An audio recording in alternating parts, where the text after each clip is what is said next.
Bonjour et bienvenue, merci beaucoup d'avoir cliqué sur ce vidéogramme. Comme vous le savez, d'ici quelques jours, l'année 2024 s'achève pour laisser place à une nouvelle année. Mais avant que 2025 commence, je pense qu'il était de mon devoir de vous faire une vidéo récapitulative de tout ce qui s'est passé dans l'automobile en 2024. Car oui, ça a été une année très chargée. On a eu plein de nouveaux modèles, beaucoup de records ont été battus et plein de beaux événements ont eu lieu. Alors installez-vous bien et profitez de ce dernier focus sur 2024. On va commencer par les nouveaux modèles de véhicules qui ont été présentés ou dont la production a commencé en 2024. Alors, il est évident que j'ai pas pu vous donner tous les modèles qui ont été présentés en 2024 parce que ce serait très long, il y en a vraiment beaucoup. Donc j'ai sélectionné ceux qui, selon moi, sont les plus importants, sont ceux dont on a le plus parlé et ceux qui vont le plus vous intéresser justement. C'est ça l'idée. Le 20 juin dernier à Molsheim nous a été présentée la Bugatti Tourbillon, la remplaçante de la Bugatti Chiron. Un petit peu le même genre, toujours l'esprit de Bugatti, un V16 quad turbo de 1600 chevaux et un prix de 3,8 millions d'euros. Je m'attarde pas sur cette voiture parce que je vous ai déjà fait une vidéo sur l'histoire de Bugatti dans laquelle je donne beaucoup plus de détails sur la Bugatti Tourbillon. C'est le 16 août dernier au Monterey Car Show qu'a été présentée la remplaçante de la Lamborghini Huracan, nommée LB634 comme code interne chez Lamborghini. On la connaît plus sous le nom de Lamborghini Temerario. Lamborghini souhaite garder le même style que la Huracan, c'est-à-dire une Lamborghini d'entrée de gamme, une Lamborghini qui est accessible à un plus grand public. Bon, même si c'est 300 000 euros pour le grand public, hein. Lamborghini abandonne le V10 atmosphérique de la Huracan et le remplace par un V8 hybride. Et c'est le 12 septembre dernier que l'on a pu faire un adieu à la Ferrari 812 GTS et 812 Superfast lors de la présentation de leur remplaçante, la Ferrari Dolce Cilindri. Mais cette fois-ci, Ferrari garde un V12 atmosphérique. Cependant, là où Ferrari abandonne son V12, c'est sur la remplaçante de la Ferrari.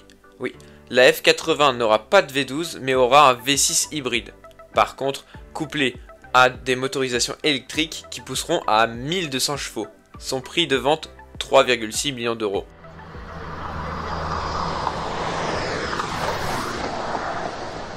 Pour rester dans nos supercars européennes, le 6 octobre 2024 nous a été présentée la McLaren W1, remplaçante de la McLaren P1.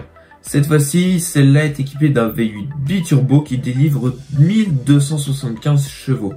Et on a pu noter un aérodynamisme très original. En France, Renault a voulu faire plaisir aux plus nostalgiques de la marque en présentant un modèle restylé de la célèbre R5. Mais cette fois-ci totalement électrique. On est loin, selon moi, on est loin du concept de base de la R5 qui est sorti en 1972 parce que là, d'entrée de gamme, c'est 27 000 balles. Ensuite, une voiture qui s'est plutôt fait attendre parce que présentée en 2019, l'Aston Martin Valhalla voit enfin le jour. Enfin, du moins, c'est ce qu'Aston Martin prévoit. Je vais maintenant parler d'une voiture qui a été un petit peu plus discrète, la MG Cyberster, qui a été présentée en 2021. La production a débuté, donc on commence à en voir un petit peu sur la route. Bon là, on va parler un petit peu plus sérieusement. Porsche. Porsche nous a sorti une version un petit peu hard de la Taycan. La Taycan Turbo GT. C'est marqué là. Là. Taycan Turbo GT. C'est bon pour vous? On peut l'enlever. Nice. Taycan Turbo GT. Alors bon, ok, ça sort la Taycan Turbo GT. Ok. Mais ils n'ont pas perdu de temps. Directement après, ils ont été tapés un record en voiture électrique sur Nürburgring. Leur temps, 7 minutes 07 et 55 millièmes. C'est vrai que 2024 a été une année où finalement on a beaucoup parlé de peu de marques d'hypercars. En fait, on a beaucoup parlé de Bugatti, Koenigsegg, Pagani, tout ça. Mais je pense qu'il y a une marque qu'on a oubliée, une voiture qui a été présentée, la Zenvo Aurora. pareil, là je vais vous donner quelques infos, mais je m'attarde pas parce que j'ai déjà fait une vidéo dans laquelle je donne beaucoup plus de caractéristiques sur la voiture. Donc la Zenvo Aurora, c'est une hypercar 100% électrique de 1850 chevaux à 3,8 millions d'euros. Je pense que voilà, j'ai donné les bases. Si vous voulez en acheter une, maintenant vous savez. Après, je pense pas que vous vouliez en acheter une. Après, chacun son délire, hein, y a pas de... je vous juge pas. Hein. Face à un succès assez conséquent du Ferrari Puro Sangue, Lamborghini a dû agir et nous a présenté le Lamborghini Urus SE. Sa production débutera à la fin du premier trimestre 2025.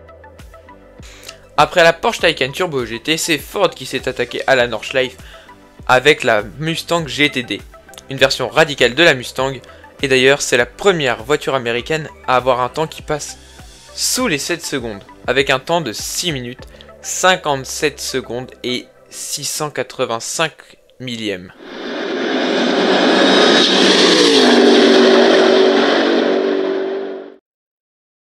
Voilà, j'en ai fini avec les modèles que je voulais vous présenter.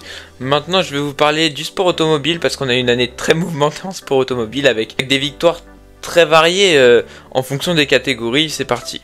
On a eu une saison de Formule 1 2024 assez mouvementée, dominée par Max Verstappen qui se voit offrir son 4e titre mondial. Red Bull se fait voler la vedette par contre un petit peu au dernier moment dans les dernières courses quand même par McLaren et une écurie française qui a un petit peu de mal à se réveiller. En World Endurance Championship, c'est Toyota qui se voit s'offrir le titre constructeur 2024 malgré une défaite aux 24 heures du Mans face à Ferrari. Même si je pense que pour cette édition des 24 heures, le meilleur pilote, c'est lui. Ouais. Si vous savez pas qui c'est le pilote de la safety car. Parce qu'il y a eu quand même 7 heures de safety car, donc je pense que c'est le meilleur pilote durant cette course, c'est de l'humour. En WRC, Toyota Gazoo Racing se voit voler son titre par Hyundai. Et plus précisément par Thierry Neuville au volant de sa Hyundai i20N Rally 1. En NASCAR, c'est Joey Logano qui remporte cette année le NASCAR Cup Series en devançant William Byron et Tyler Reddick. Partons maintenant dans le désert où le Dakar a été remporté cette année dans la catégorie auto par Carlos Sainz et dans la catégorie moto par Ricky Brabec. Sur deux roues, dès à présent, c'est Jorge Martin qui remporte cette année le championnat du monde de MotoGP. En IndyCar, c'est Alex Palou qui remporte le championnat du monde 2024.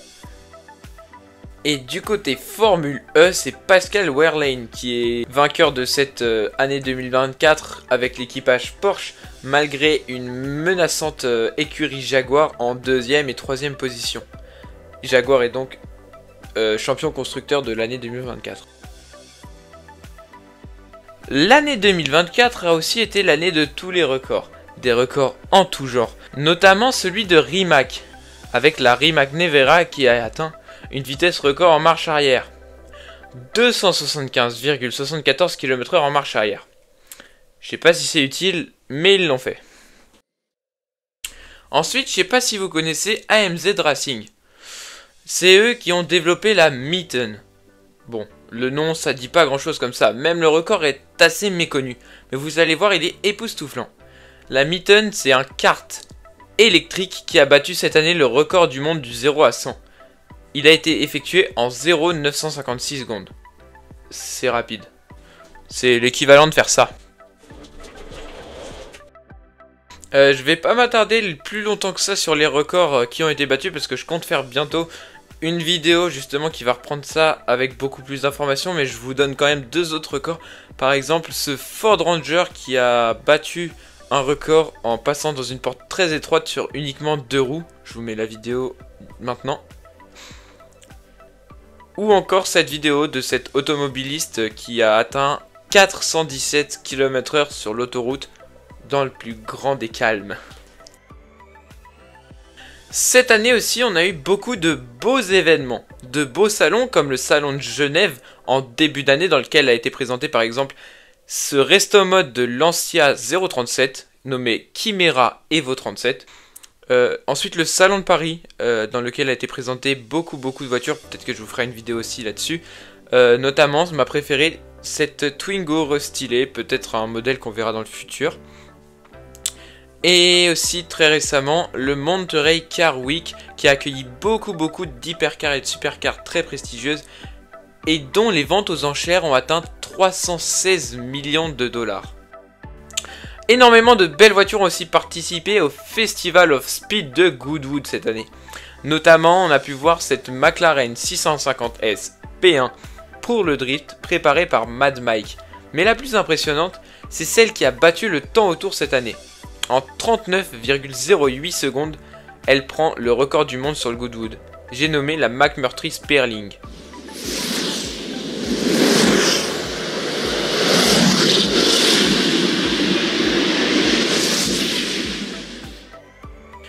Côté de nos rallyes sur route, l'édition 2024 de Tour Auto a accueilli près de 200 participants. Dans la catégorie compétition, c'est cette Porsche 2 litres 3 ST qui a remporté le rallye. Côté un petit peu moins classique, le Gumball 3000 a cette année accueilli 250 célébrités avec leurs voitures plus folles les unes que les autres. Notamment parmi elles, cette Regera, c'est juste fou. Une Pagani Imola, une Bugatti Chiron, des Bugatti Chiron, et aussi une Lamborghini Sian. Je vous mets quelques images du Gumball. Cette année, ça a été encore une édition incroyable. Gumball 3000. Might end up in this motherfucker. My nigga Everclear, the Joker, and Lil J finna break y'all some property like this. Biatch.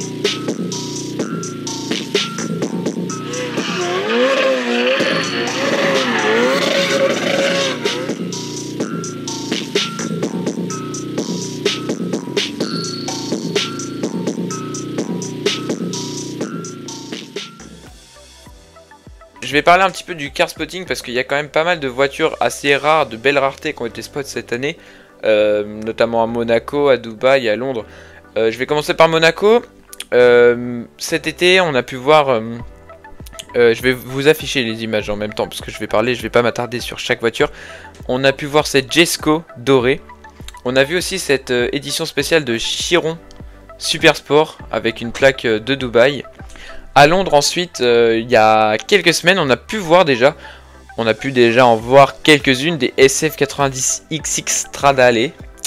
Et aussi, il y a peu de temps, une McLaren F1 GTR Longtail à près de 20 millions d'euros. Très rare. Voilà. On a vu par exemple un petit peu le tour d'Europe, je pense que vous avez sûrement vu sur les réseaux. Ces deux voitures, une LaFerrari bleue et une Chiron bleue et blanche, qui ont été à Monaco, qui sont passées par Paris, tout ça, qui appartiennent au même prince. Il est évident que dans cette vidéo, je n'ai pas pu parler de tout ce qui s'est passé en 2024 au niveau automobile, parce que sinon ça aurait fait une vidéo vraiment très longue. J'ai donné ce pour moi qui était le plus important, mais bien sûr je vous laisse pas comme ça. Je vais vous mettre le plus possible de vidéos là maintenant, tout de suite, là maintenant, ne partez pas.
Merci beaucoup d'avoir regardé cette vidéo.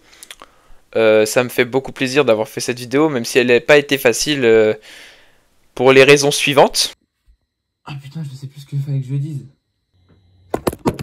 Ah, yes, non mais yes. En fait, normalement, ça s'allume là, il est pas branché. Ça va pas le faire.